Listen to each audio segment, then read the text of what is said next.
Would you dare to step into the horrifying lairs where serial predators unleash their terror on helpless victims? Brace yourself, because today you will be thrust into the heart of darkness as we unravel the terrifying world of the notorious Maury Travis. Picture this. You've just found the perfect house in a quiet suburban neighborhood. The rent is affordable, and you can't believe your luck. You revel in the peace of the surroundings, breathe in the fresh, clean air, and enjoy the soothing melody of birdsong every morning. You sit by your window, taking in the tranquil view, feeling like you've stumbled upon a hidden gem. But one fateful day, you switch on the TV, and a chilling sight shakes you to your core. There, on the crime report, is a photo of your house, now dubbed nothing less than Travis's House of Horrors. The central figure in today's chilling tale, Maury Travis, was born on October 25, 1965, and known by the nickname Toby. He grew up in Carr Square, a public housing complex in St. Louis, Missouri, alongside his mother Sandra and father Michael. In April 1976, the family moved into a home on Ford Avenue in Ferguson, hoping for a fresh start. At first glance, Maury's childhood seemed uneventful.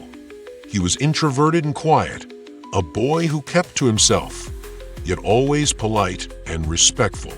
Adults saw him as a model of decorum, someone who always followed the rules and adhered to social norms. Teachers remembered him as a soft-spoken teenager who went so far as to mow his neighbor's lawn without being asked. He was the kind of student who faded into the background, leaving no lasting impression on anyone. Even years later, when the police interviewed people who had known Maury in his youth, many couldn't even recall his name. He was a ghost in his own past, ordinary and unremarkable. The only hint of trauma in his early life seemed to be the painful separation of his parents. Maury graduated from McClure High School in 1985 and enlisted in the Army Reserves for 2 years. Afterward, he worked as a medical and dental assistant, even volunteering at a local nursing home. He appeared to be on a steady, promising path. But in 1986, at the age of 22, Maury took a fateful step. He enrolled at Morris Brown College in Atlanta. It was there, in the heart of a seemingly bright future, that Maury encountered cocaine, a destructive force that would spiral him into darkness. His addiction quickly consumed him, reaching a devastating $300 a day, and with it came a desperate need to feed the habit. Maury's descent into crime was swift and shocking. The once law-abiding young man who had been on track to build a life for himself now found himself caught in the grip of criminal activity. What had seemed like an ordinary life turned upside down in an instant as he plunged into a world of theft and violence to support his insatiable addiction. Law enforcement soon took notice, and Maury, whose past had been unblemished, became a criminal in the blink of an eye. In March 1988, during his college spring break, Maury Travis shocked everyone with a series of robberies that left the community stunned. In a mere span of 8 days, he targeted 5 different shoe stores in St. Louis. But what made these crimes even more bizarre was his weapon of choice. Instead of a menacing firearm, Maury wielded a plastic toy gun, an odd and unsettling tool to instill fear. This sudden plunge into criminality was as unexpected as it was dramatic, considering Maury had no prior history of such behavior. It marked a sharp and unsettling turn in his life, a decision that would set him on a dangerous path. His crimes didn't go unnoticed for long. Witnesses gave police detailed descriptions of Maury's car, leading to his swift arrest.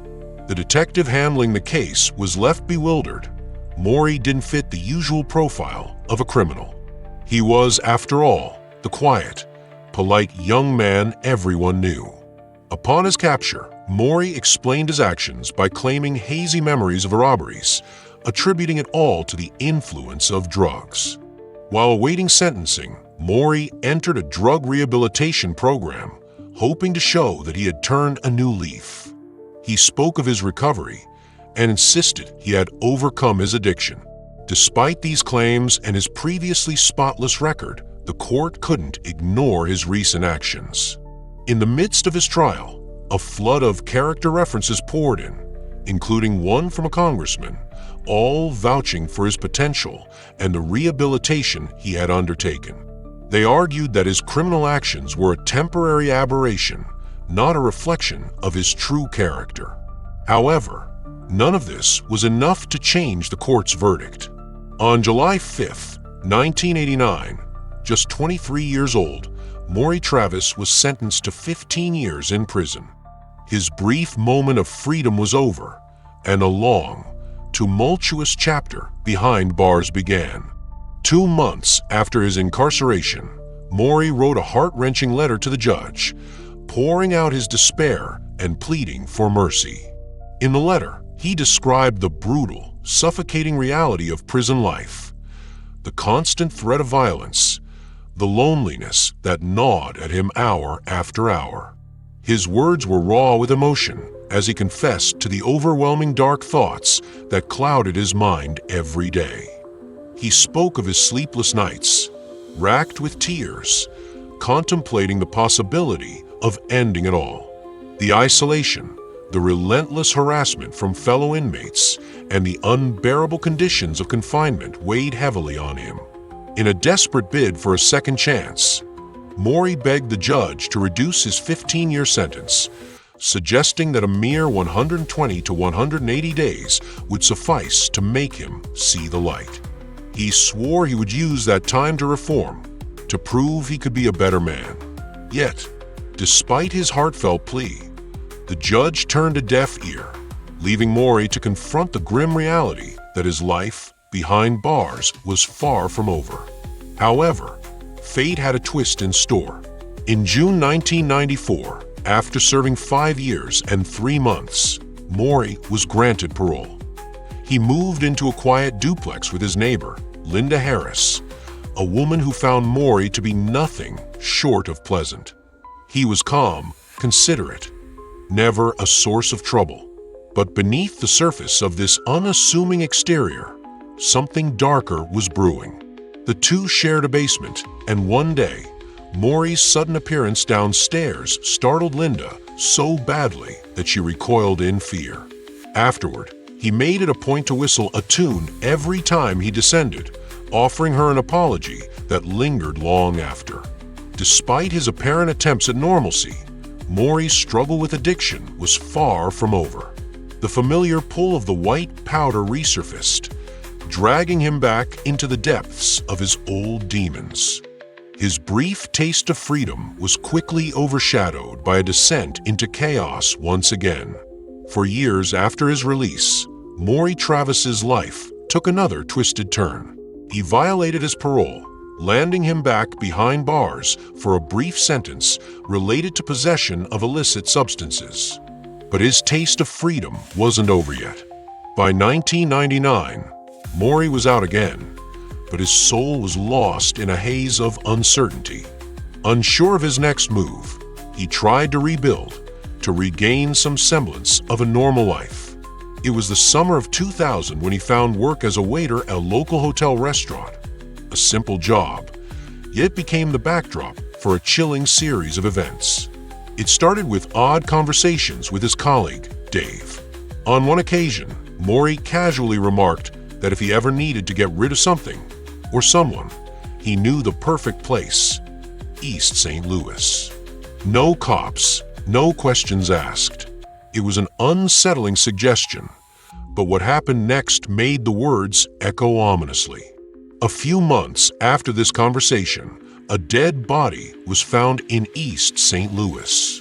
Dave's girlfriend, a journalist at a local news station, was left uneasy when Maury approached her one day, asking if her station had covered the grisly topic of murdered women in East St. Louis. Oddly, nothing had ever been reported on such killings. So how could Maury have known?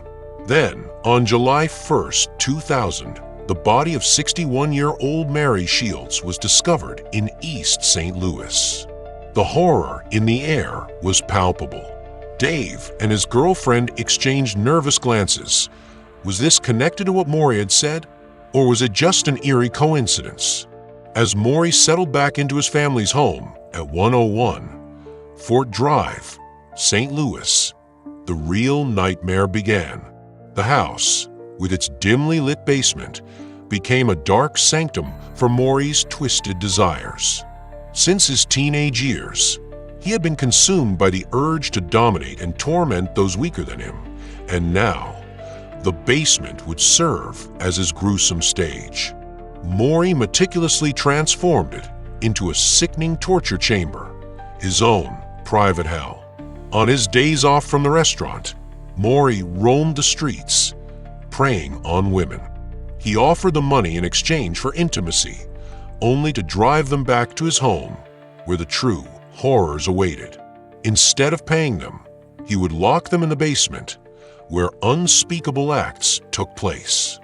What began as a few isolated incidents soon spiraled into a horrifying pattern, one that would reveal Maury Travis's dark, insatiable thirst for control and violence, this time on a much deadlier scale. Maury recorded every horrific detail of his victim's suffering, both physical and emotional, with cold precision. His dark mind reveled in torturing them. Sometimes, he coerced women into bizarre rituals, forcing them into white clothes and sunglasses, demanding they dance wildly as if performing for his sick amusement. When his current prey no longer thrilled him, he disposed of them without hesitation. For months after the discovery of Maury Shields' body, Travis was arrested again for violating parole. He was sent back to prison, where he remained from November 29, 2000 to March 19, 2001. But the moment he was freed, his hunger for darkness led him to return to his vile acts. Less than 2 weeks after his release, the remains of Alicia Grainwaite were found in Washington Park, the gruesome discovery chilling everyone who came across it. Just 3 days later, another woman's lifeless body was found in East St. Louis. Her identity remained a mystery. The terror escalated, and from May to October 2001, Maury's bloodlust claimed the lives of 4 more women: Teresa Wilson, Veronica Thompson, Yvonne Cruz, and Brenda Beasley. One victim's leg bore the unmistakable imprint of tire treads, and forensic analysis uncovered seminal fluid on 2 separate corpses, allowing investigators to isolate the suspect's DNA. But the killings weren't enough for Maury. The darkness inside him craved attention, recognition. He wanted his name splashed across every newspaper, wanted to be immortalized as the most notorious predator. His bloodlust wasn't simply about murder. It was about making his presence known, ensuring the world would remember his horrors. At first, police officers failed to connect the dots between the deaths, treating each case as an isolated tragedy. Maury's reign of terror might have continued undetected if not for his twisted arrogance. He couldn't resist the urge to toy with the detectives. When a newspaper article about one of his victims, Teresa Wilson, surfaced, Maury saw it as his moment to strike. He printed a map from the internet, pinpointing the location of another victim's remains, yet undiscovered. He mailed the map anonymously to the journalist who had written the article, ensuring it would be passed on to the authorities. The moment detectives saw the map, they realized what they were dealing with. The chilling realization hit hard. Maury wasn't just a predator. He was a man who wanted to be caught. His lack of remorse was evident in every action. He wasn't just killing. He was playing a dangerous game, eager to leave his mark. The thrill wasn't in the violence, but in the fear and chaos he left behind. And now he had given himself away, as if daring the authorities to catch him. The reporter who received the eerie letter wasted no time. He handed it straight to the police, sparking a swift response. The investigation team, following the directions on the cryptic map, uncovered another set of skeletal remains, yet another unidentified victim. The map, printed from an online source, became the key to the investigation. Detectives quickly traced the IP address of the computer where the map had been downloaded. Days later, their efforts led them to a singular address: 101 Fort Drive, St. Louis, Missouri, the residence of Maury Travis. At the break of dawn on June 7th, officers arrived at Maury's home. The door was answered by a disheveled, irritable Maury, clearly still groggy from sleep. He demanded to know why they dared disturb him at this hour, his tone sharp and defensive. Gone was the friendly, quiet man many remembered. When officers showed him the letter with the map, he quickly denied any involvement, preparing to slam the door shut. But the moment they told him the map had been printed from his own computer, his face turned pale, and the door reluctantly creaked open. Inside, Maury tried to control the situation, dodging questions with frequent topic changes. He was calm, almost smug, as he assumed he could outwit the investigators. But then the knock came, louder, more deliberate. It was the team with a search warrant. That's when Maury's facade crumbled. His polite demeanor disappeared in a flash, replaced by anger and profanity. He screamed at the officers for barging in. His rage only confirmed what the detectives already suspected. They were about to uncover something horrifying. Forensics quickly fanned out across the house, but the real discoveries came from the basement. Bloodstains splattered across the floor, smeared on the walls, and even hidden under the carpet, told a chilling story. But this was no single victim's blood. It was the blood of many. As the investigation team scoured the house, Maury remained under questioning. Detectives showed him a folder filled with photographs of women they suspected were his victims. Without emotion, Maury glanced at each one, dismissing them all with a casual, "I've never seen them before." But then, as the conversation shifted, he made a fatal mistake. Maury, seemingly lost in his own thoughts, suddenly asked if he could see the photographs again. The detectives, sharp and alert, immediately seized on his slip-up. They hadn't mentioned anything about the women being dead. Maury's eyes widened, his confident mask slipping as he realized his blunder. He lowered his head, silent for a moment, then finally muttered something that sealed his fate. The most chilling discovery came when investigators unearthed videotapes that exposed Maury's horrific acts, revealing his brutal torture of innocent victims. DNA evidence tied him to the murders of 12 to 20 women, all preyed upon between 2000 and 2022 in Missouri and Illinois. Many were vulnerable, drug addicts, sex workers, trapped in Maury's sadistic grip. During questioning, Travis casually requested a soda. The can was later tested, and DNA samples from his saliva matched biological evidence from two victims, Yvonne Cruz and Brenda Beasley, sealing his fate. As investigators dug deeper, they uncovered a disturbing diagram of Maury's plans for a basement prison where he intended to chain women and install vents to the outside. A list of supplies included adult diapers, tools of a man determined to keep his victims captive. But the horror didn't end there. In 2002, the remains of several victims were discovered, including the mysterious St. Charles County Jane Doe. Her body, found near West Alton, Missouri, was unrecognizable, leaving only a trace of her life behind: a sleeveless denim dress, a black spandex top, and a white cotton sock. Her identity remained unknown for 21 years. A few months earlier, another woman, Monroe County Jane Doe, was found with no trace of her name, only the word Mavericks emblazoned on her shirt. She was young, African-American, and stood just 5 feet 1 inch. Her dark hair revealed a past injury, but otherwise, she remained a silent victim. before these discoveries, Madison County Jane Doe and St. Clair County Jane Doe's skeletal remains were found in similar fashion, their stories silenced by the violence of Maury Travis, his brutality extending to women whose names have yet to be known. Maury was suspected of the brutal murders of at least 12 women, with federal court documents linking him to these horrific crimes.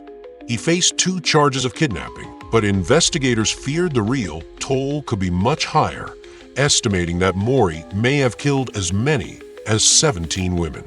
On June 7, 2002, his arrest seemed like a victory for justice. His dark reign was finally over. But the city of St. Louis was about to be plunged into a deeper abyss.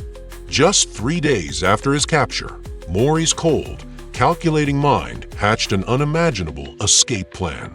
On June 10, 2002, he penned a final note in his 8th-floor jail cell, intending to leave a dark legacy behind. Outside, an inmate had been assigned to monitor Maury, but the rules were violated.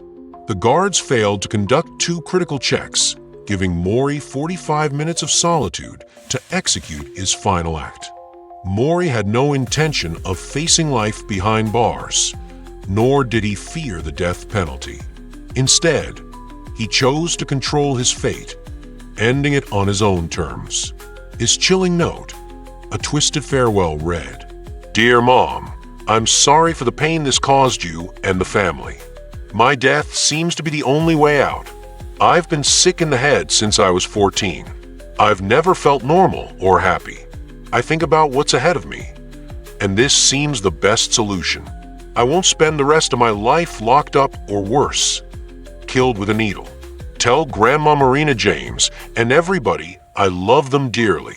I love you the most, but you know that. Forever, your son, Toby Travis." With his note left behind, Maury executed his plan in the most twisted manner.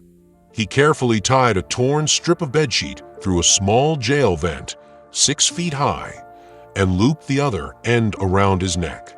A pillowcase covered his face, and cloth stuffed in his mouth muted his final breaths.